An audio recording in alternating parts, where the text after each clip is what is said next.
El eterno Dios, el Padre, envió a su Hijo Jesucristo.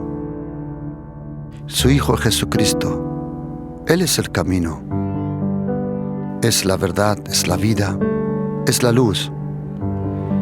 Y Él es la gracia, esa gracia que necesitamos, a Jesucristo. Están cordialmente invitados a este programa, La Palabra de su Gracia, juntamente con el pastor Juan Cano.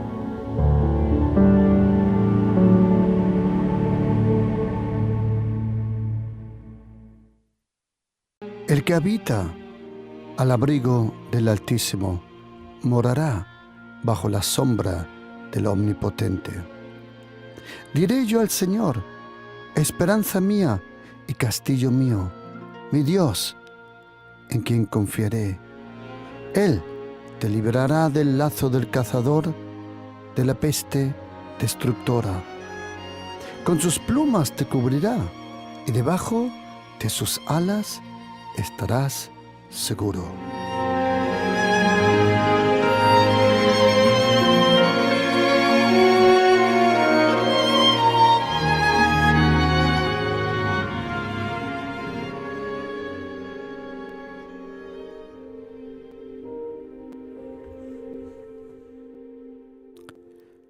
El que habita al abrigo del Altísimo, o como dicen las traducciones antiguas, el que habita en lo íntimo, en lo escondido, en lo oculto, el que habita al abrigo del Altísimo morará bajo la sombra del Omnipotente. Todos nosotros cristianos estamos bajo la luz del Señor, sin duda, pero no todo cristiano está bajo la sombra. Todos estamos bajo la luz de la gracia de su Hijo Jesucristo. Todos estamos bajo la luz de su palabra. Pero la sombra del Señor es la presencia, es la intimidad y la relación con aquel donde el ángel en Lucas capítulo 1 le dijo a la Virgen María: la sombra del Omnipotente, el Espíritu Santo, te va a rodear y tú vas a dar luz, y a lo que vas a dar luz será llamado Hijo de Dios. Jesucristo, Él es la luz del Padre, y el Espíritu Santo es la sombra del Omnipotente. Nosotros cristianos creemos en algo que nosotros le llamamos la Trinidad. La verdad es que esa palabra no aparece en la Biblia, pero describe muy bien lo que nosotros podemos leer, vivir y experimentar de la palabra del Señor en el día a día en nuestra relación con Dios el Padre, el eterno Dios, creador del cielo y la tierra, con Jesucristo, el Mesías, el que vino a la tierra, nació en Belén, vivió toda su vida, esos 33 años y medio, en Galilea, en Idumea, Judea, en Samaria, Jerusalén, Cana, Capernaum, Magdala y muchos otros sitios en los cuales hoy conocemos como Israel. A los 33 años y medio aproximadamente, fue crucificado a las puertas de Jerusalén. Ahí normalmente, humanamente hablando, era el fin. Pero lo que para todos hubiera sido el fin, para Jesucristo en verdad fue el comienzo y el principio de algo completamente nuevo. 3 días después de estar muerto, una tumba vigilada por soldados. ¿Desde cuándo hay que vigilar un muerto? A los 3 días, un ángel grande del cielo vino, quitó la piedra, pero no para que Jesucristo saliera de la tumba. No. La piedra no fue quitada para que Jesucristo salga. La piedra fue quitada para que los discípulos y María Magdalena y los que vinieron a la tumba pudieron inclinarse hacia adentro, mirar y ver que ya no estaba. Y como dijeron los ángeles, ¿por qué buscáis al vivo entre los muertos? Jesucristo, Él resucitó al 3er día. Jesucristo, con su resurrección, nos enseñó y nos demostró que Él era aquel que tiene, como dijo, nadie me quita la vida. Yo tengo autoridad de dejarla y tengo autoridad de tomarla. ¿Sabes, querido oyente? No podemos comparar a Jesucristo con ningún otro ser humano.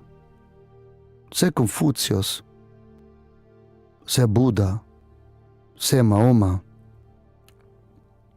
o sea otra persona. Es imposible. ¿Por qué? Porque Jesucristo, Él, en comparación a nosotros, todo ser humano nació.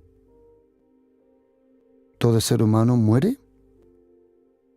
Pero Jesucristo, antes de nacer, Él ya era preexistente. Jesucristo es el único ser humano que no fue creado. Todos nosotros somos creados. Jesucristo no. Él es el creador, junto con el Padre y con el Espíritu Santo. Jesucristo era y estaba y es omnipotente, presente en todos los tiempos. Cuando Él estaba en el cielo, los ángeles le conocían como Dabar en hebreo, Logos en griego, el verbo le decimos nosotros en castellano, Das Wort, como dicen los alemanes, Das Wort wurde Fleisch.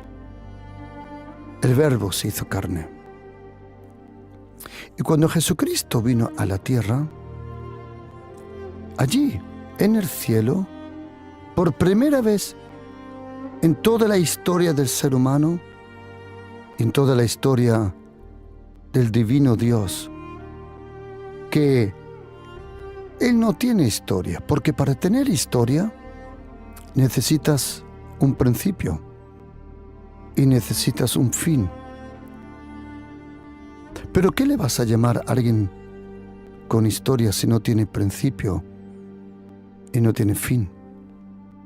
Yo sé que es difícil de comprender, lo comprendo. Pero la fe comprende lo que la mente no puede explicar. Y nosotros cristianos creemos en Dios el Padre, el Dios que se reveló a un pueblo, a Israel.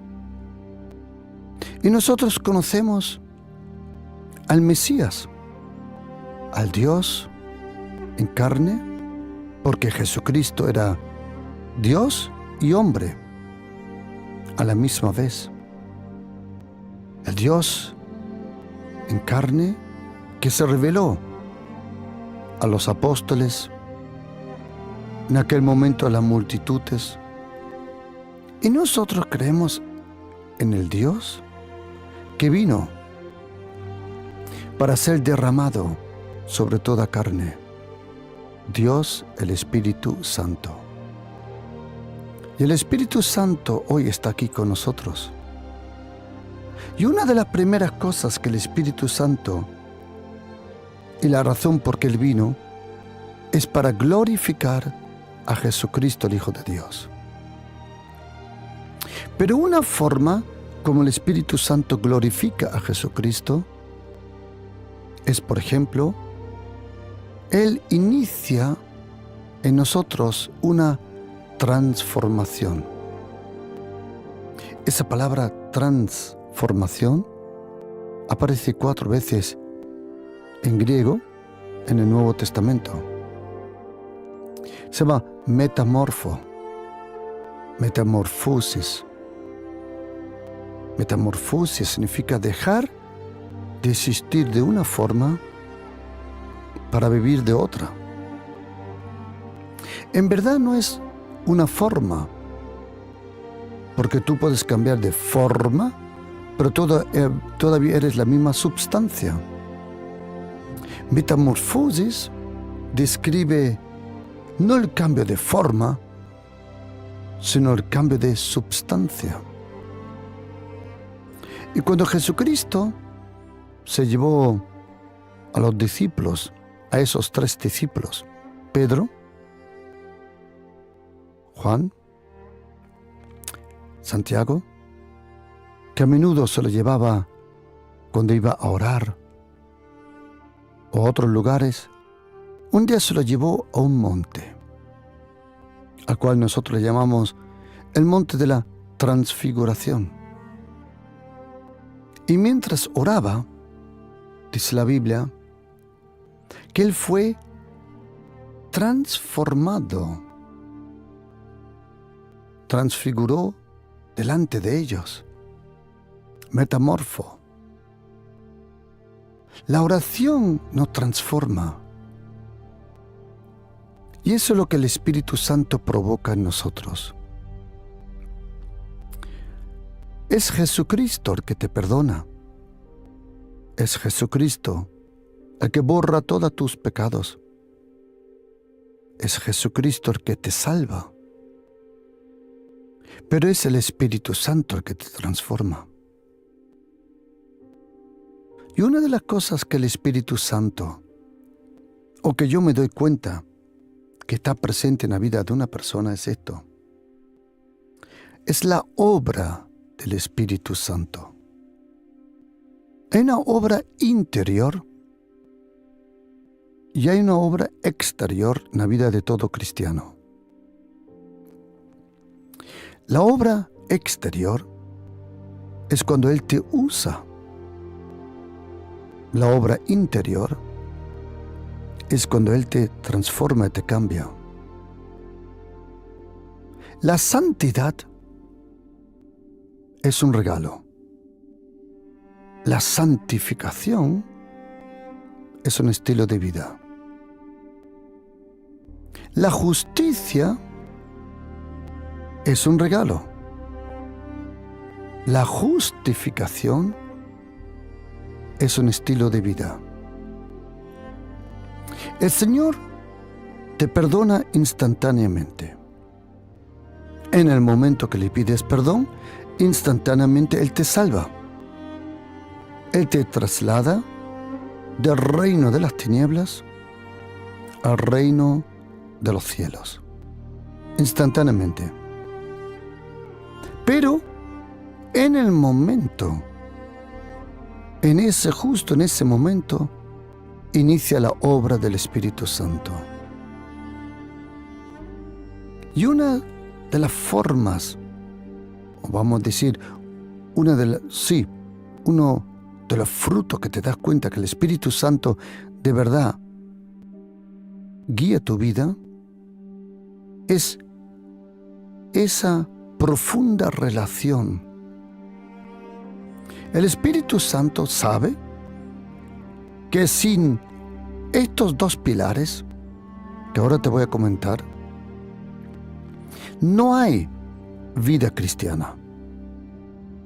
Y los 2 pilares es la oración y la lectura de la palabra de Dios. Fácticamente tú puedes decir, sí, soy cristiano.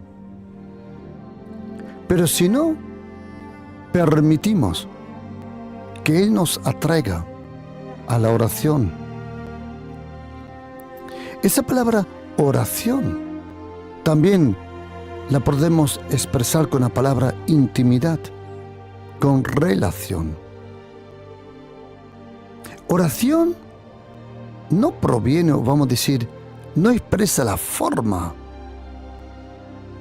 sino la cercanía, la amistad, el amor, el cariño que uno le tiene. Por eso una persona con verdadera fe, porque la fe busca siempre la oración. La fe en Jesucristo, esa verdadera fe que proviene del corazón del Señor, esa verdadera fe, profundiza, provoca y te acerca a una intimidad con el Señor. Oración, cuando tú lees los 4 evangelios, Mateo, Marcos, Lucas y Juan, puedes aprender sobre la importancia de la oración. La oración es tan importante que a Jesucristo lo encuentras 35 veces en los 4 evangelios. O Él estaba orando, o Él estaba dando enseñanza sobre la oración, o Él daba ejemplos, parábolas sobre la oración. Una de ellas, una de las más conocidas, la encontramos en Lucas 18:1, cuando la Biblia dice, y le refirió una parábola sobre la necesidad de orar siempre y no desmayar. ¿Sabías, querido oyente, una cosa? Que para un cristiano, tu vida de oración se refleja en tu salud, en tu matrimonio, en tu familia, en todo tu ser, trabajo, la influencia, el fruto o lo que trae verdadera oración a tu vida. No nos podemos imaginar la importancia de la oración. Una persona que ora, y yo digo verdadera oración, y déjame explicar algo para que me entiendas un poco mejor. Yo no tenía idea de oración cuando vine a la edad de 23 años al reino de Dios. No tenía idea. Fue algo, juntamente con la Biblia, que descubrí instantáneamente. En el día que fui salvado, descubrí, y me acuerdo muy bien, nadie me lo tuvo que explicar, nadie. Yo recién salvado, recién me había convertido en cristiano, como se dice. Me acuerdo la mañana que me desperté. El día 30 de abril de 1989, a las 11:45 de la mañana, tuve un encuentro con Jesucristo. Un encuentro que no te puedes imaginar. Jesucristo personalmente. Yo no me lo esperaba, por el amor de Dios. Más, yo solo fui a una iglesia evangélica porque supuestamente había un loco, un pasado de rosca en mi trabajo, que no me dejaba en paz. Me contaba todo el tiempo de un caballo blanco, que venía un cordero blanco y venía un trono, y yo no entendía nada. Y este hombre era tan pesado que no vi otra salida que decirle, mira, por el amor de Dios, ¿cuándo vas a terminar?, le dije. Eres insoportable. Y él me dijo, ven conmigo a la iglesia. Y le dije, mira, como yo no vi otra salida, dije, mira, vamos a hacer una cosa. Yo voy contigo a la iglesia, pero tú nunca más en tu vida me hablas de Jesucristo. Por el amor de Dios, por favor, nunca más me hables. Era viernes. Y le dije, mira, yo voy el domingo, voy contigo. Yo voy el domingo, voy contigo a tu supuesta iglesia. Pero el martes, porque el lunes era día festivo, pero el martes le dije, never, jamás me hables otra vez de Jesucristo. Y él me dijo, trato hecho. Pero ¿quién me iba a contar y a explicar que aunque este hombre era un pesado, era insoportable, aún eso Jesucristo vivía de verdad? Yo no esperaba, yo no tenía idea, no sabía nada de cristianismo, ni por qué había días festivos, ni de Biblia, ni de nada. ¿Qué me iba a explicar? Que Jesucristo vive de verdad. Y cuando fui a esa iglesia me senté en el último asiento porque yo quería salir. Yo quería librarme de ese hombre que nunca más me hable de Jesucristo. ¿Pero qué pasó? Para hacerte la historia un poco corta, luego me convertí en el pastor de ese hombre. ¿Por qué? Porque Jesucristo vive de verdad. Jesucristo de verdad es el Hijo de Dios. Yo no tenía idea. Yo no sabía nada. Y de repente, Jesucristo personalmente, el día 30 de abril 1989, a las 11:45, estuvo ahí. No te lo puedo explicar porque sé que a lo mejor ni me crees. Pero yo estaba ahí. Y en un milisegundo cambió mi vida. No te lo puedo explicar.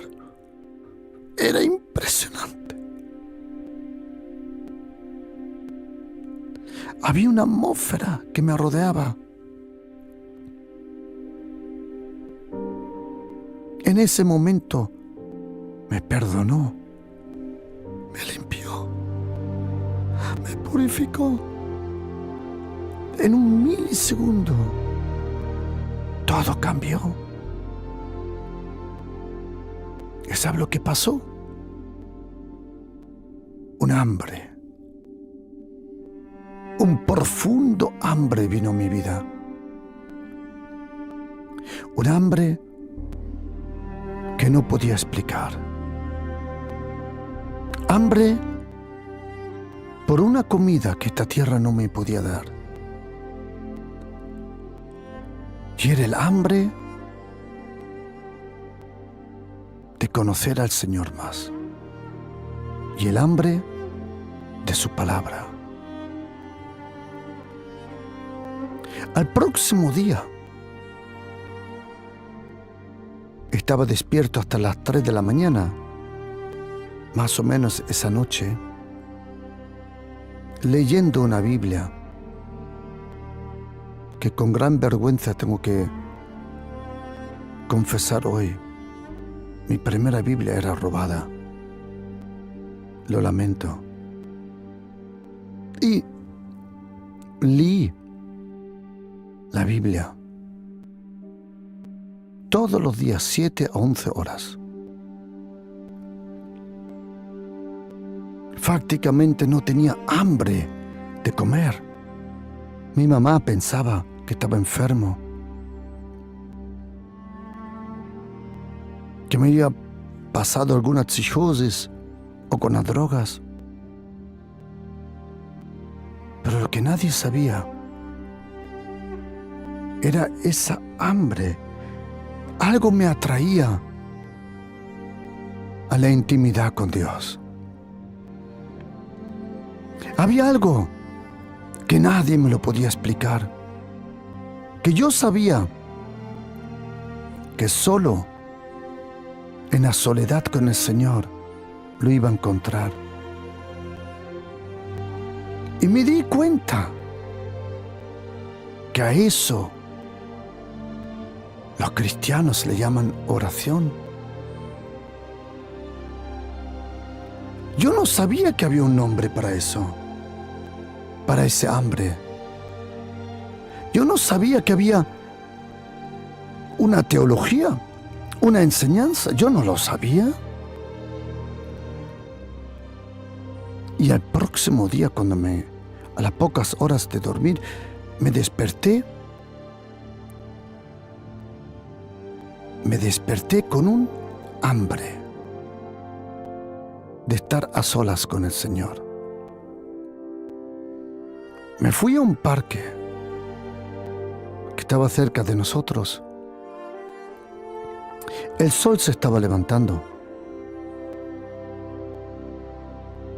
y había algo en mi profundo, en mi corazón, en mi ser, que yo tenía el deseo de conocer a Dios más. No lo puedo explicar. Y sabía que solo había 2 lugares. No sé por qué, pero lo sabía, que solo había 2 lugares que me podían revelar, explicar, enseñar lo que yo estaba buscando. Y era la intimidad con Dios y con su palabra. Leí la Biblia en los primeros 3 meses de ser cristiano. Leí la Biblia en 3 meses 3 veces. La leía de día y de noche. No sé cuántas veces estuve leyendo en aquel momento el Evangelio de Juan.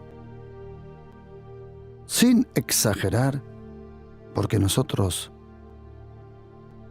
andaluces, algunas veces exageramos, pero si yo te digo 200 veces, es que ni te lo exagero. Probablemente. ¿Por qué? Lo leía una y otra. Y me di cuenta de una cosa, que la oración no es una forma.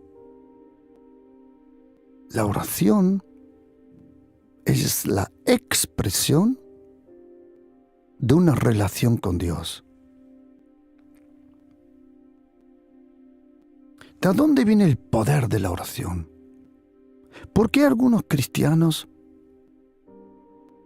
tienen verdaderamente poder y otros no? Y me di cuenta que no todo cristiano lee la Biblia de verdad o que busca al Señor, porque nadie te puede obligar a eso. El Espíritu Santo te atrae, pero cuando ya no te dejas atraer a la oración, ese atraer se afloja. hasta que ya no lo sientes más. Oración es lo más importante en esta tierra. No hay ningún demonio, ni Satanás, ni maldición, o lo que sea, que pueda resistir a una persona que de verdad tiene autoridad que proviene de una vida profunda de oración. Nada le puede resistir. No hay demonio, no hay rango de demonio,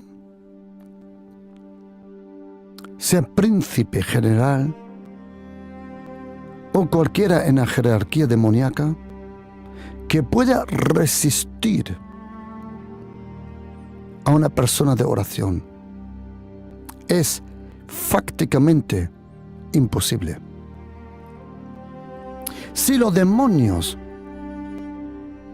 te resisten a ti, es porque tú le estás resistiendo al Espíritu Santo. La oración, ese poder de la oración, proviene de la relación. Oración es cuando la tierra percibe la voluntad de Dios. Oración es cuando alguien en la tierra pronuncia lo que Dios el Padre tiene en su corazón. Oración es cuando la tierra repite lo que el cielo piensa. La intimidad con el Señor,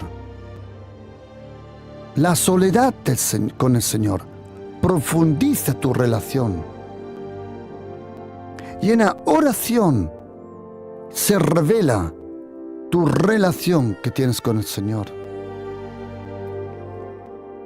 El poder de nuestra vida de oración proviene de nuestra relación e intimidad cercana, amorosa, profunda, continua con el Señor. Oración, al cabo y al final, es una expresión de verdadera relación con el Señor, de una comunión íntima, de una relación cercana, de una amistad profunda, de una confianza que no se puede explicar, de un respeto mutuo, porque el poder de la oración es comprender también la santidad del Señor.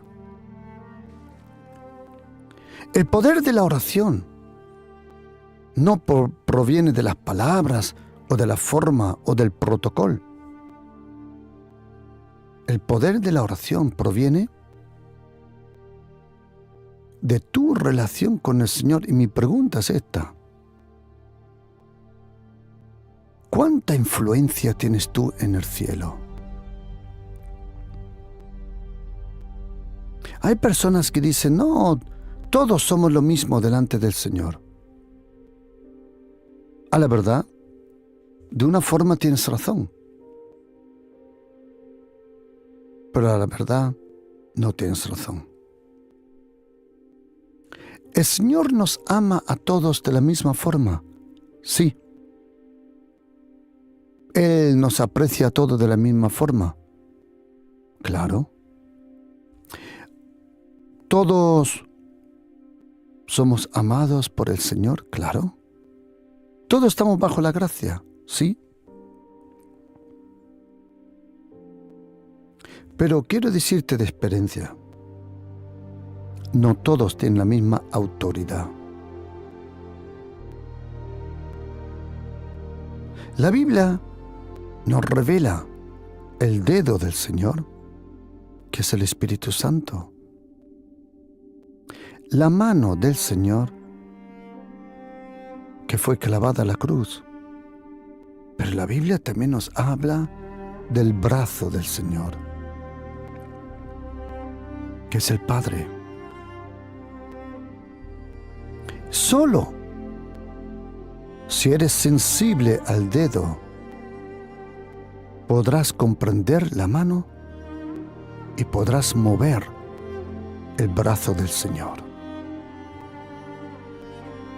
Querido oyente, estoy luchando, buscando palabras para explicarte algo que existe, que no sé cómo hacerlo. Además, que soy un inútil para hablar y no sé expresarme muy bien. Además de eso, no sé cómo coger las palabras en el espíritu y poder transmitirte esta gran verdad, que si tú tienes una relación con el Señor, no te imaginas el poder, la fuerza, la influencia, la autoridad que tiene tu vida de oración. Mi pregunta no es cuánta gente supuestamente te sigue en Facebook e Instagram, y los jóvenes me comprenden. Puede ser que tú, entre comillas, le sigues a unas cuantas semanas, pero te aburres de ellos. A las semanas te aburres. Y mi pregunta, querido, porque hoy hay una generación que pone más énfasis e importancia en los que te siguen supuestamente, que yo te felicito, sigue así. Está bien, hazlo. Pero mi pregunta no es cuántos te siguen en Facebook o Instagram. Mi pregunta es, ¿cuántos ángeles le siguen a tus pasos y a tus oraciones para convertir tu oración en una realidad aquí en la tierra? La razón por que algunos tienen mucha fuerza en la oración y otros no proviene de la teología, sino de la relación. Es la soledad del Señor que alimenta la fuerza en la oración. Si no me crees, mira lo que dice Salmo 91. El que habita.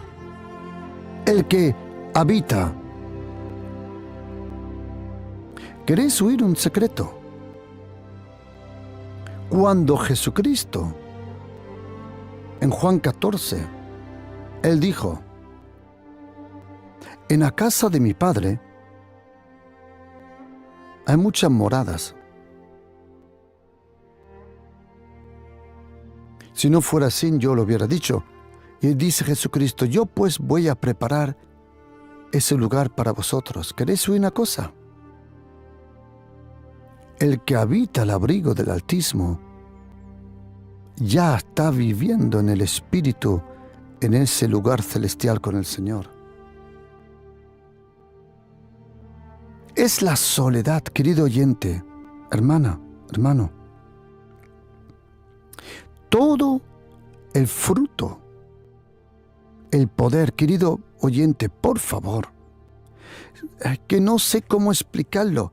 Tu trabajo vive y depende, es dependiente de tu vida de oración.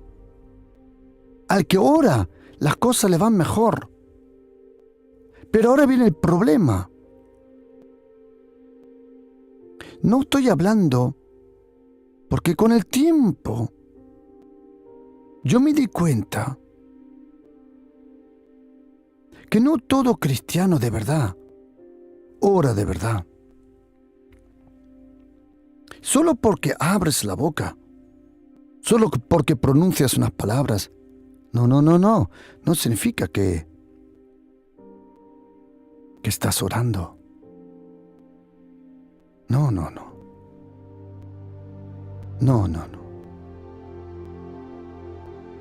Verdadera oración se vive en la soledad con el Señor. Una persona, un hombre, una mujer, que de verdad tiene una profunda intimidad con el Señor, mueve los cielos y la tierra. Porque oración es el permiso de Dios de cambiar las situaciones en la tierra. La oración, tu tiempo a soledad con el Señor, puede frenar las cosas o acelerar las cosas. Oración es la colaboración entre el Espíritu Santo y nosotros. La oración es omnipotente. Verdadera oración alimenta los sueños, la visión para tu vida, para lo que tú tienes en tu vida, en tu corazón y lo que quieres alcanzar. La oración es el combustible de la visión.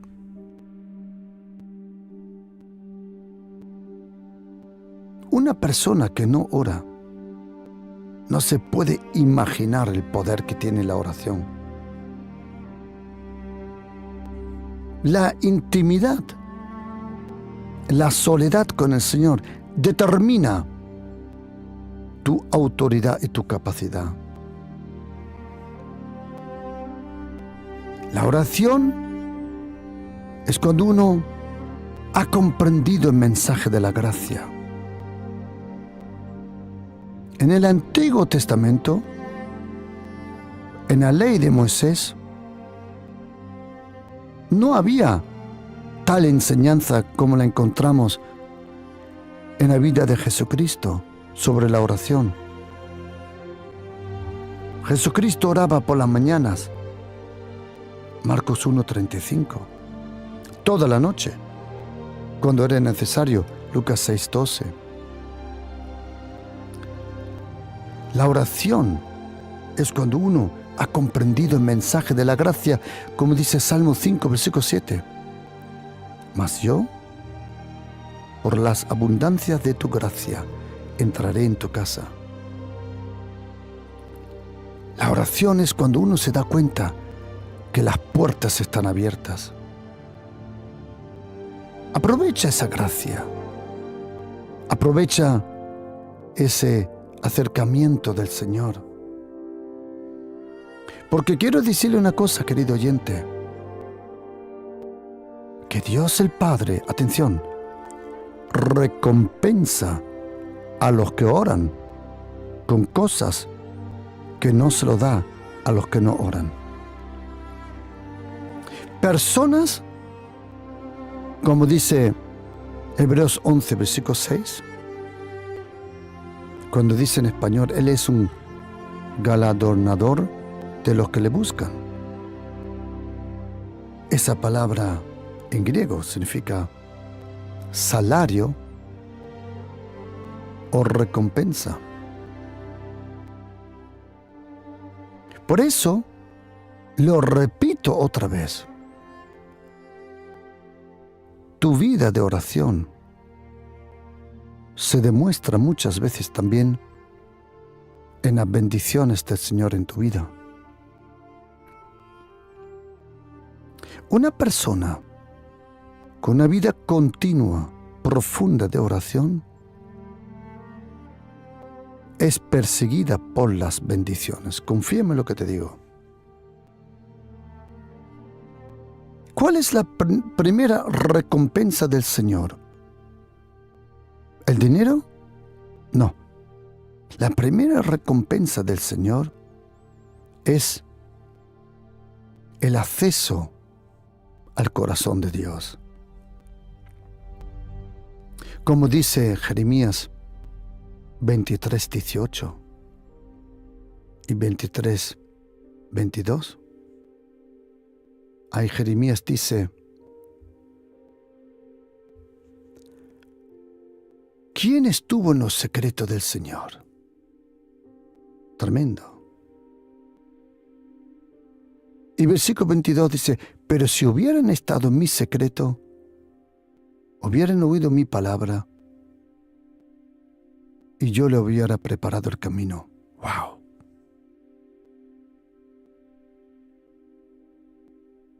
¿Con qué podemos tener intimidad? Salmo 37, versículo 5, nos lo expresa muy bien cuando dice: encomienda al Señor tu camino y confía en Él, Él lo hará. Una persona que confía es una persona que ora, y una persona que ora es una persona que confía. Jeremías 23, 18 dice: ¿quién estuvo en los secretos del Señor? ¿Quién percibe el corazón del Señor? ¿Quién comprende sus tiempos? Job 29, 4. Hay un versículo, querido oyente, que es increíble lo que expresa ese versículo. Job 29, 4. Como fui en los días de mi juventud, cuando el favor de Dios y su amistad velaba sobre mi vida. A Dios el Padre le cuesta tanto encontrar una persona de intimidad, que cuando la encuentra, hace todo lo necesario para protegerla. I know, I am long time in the business. Yo estoy bastante en estos negocios y sé de lo que te hablo. Algunos dicen: pastor, no, mire, todos somos lo mismo. Shut up, calla. No tienes idea. No tienes idea. Salmo 91 nos dice que hay diferentes clases de personas. Come on. El que habita al abrigo del Altísimo, no el que visita. Salmo 91:1 nos habla de las personas de la intimidad. ¿Cuánto me encantaría que ese fuego, esa llama, se encienda en tu corazón? ¿Cuánto me encantaría que tú y yo comprendemos ese mensaje? Ese mensaje que Jesucristo nos trajo. Y como dijo Juan, esto lo comento para que vuestra comunión sea la que tenemos nosotros con el Padre y con el Hijo. El apóstol Pablo dice: y la comunión del Espíritu Santo. Querido oyente, mire, conozco el peligro, conozco el poder de la carne y conozco lo vago que es el ser humano. Lo conozco. ¿De qué? De propia experiencia.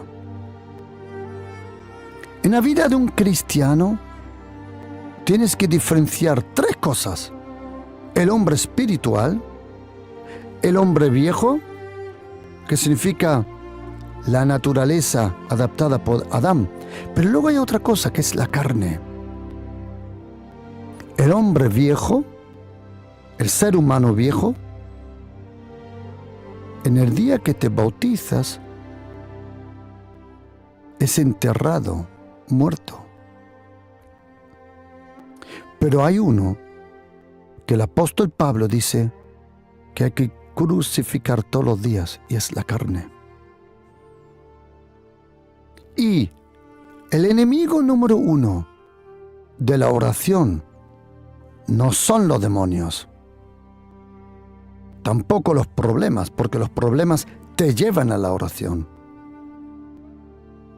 El número uno enemigo de una vida verdadera, profunda de oración es la carne, con toda la fuerza y influencia que tiene en nosotros. Esa carne provoca cansancio, negligencia, el no reconocer de la importancia de la oración, distracción. No subestimes el poder de la carne. No lo subestimes. Pero la carne y el espíritu son en nuestra vida, y te lo tienes que imaginar así.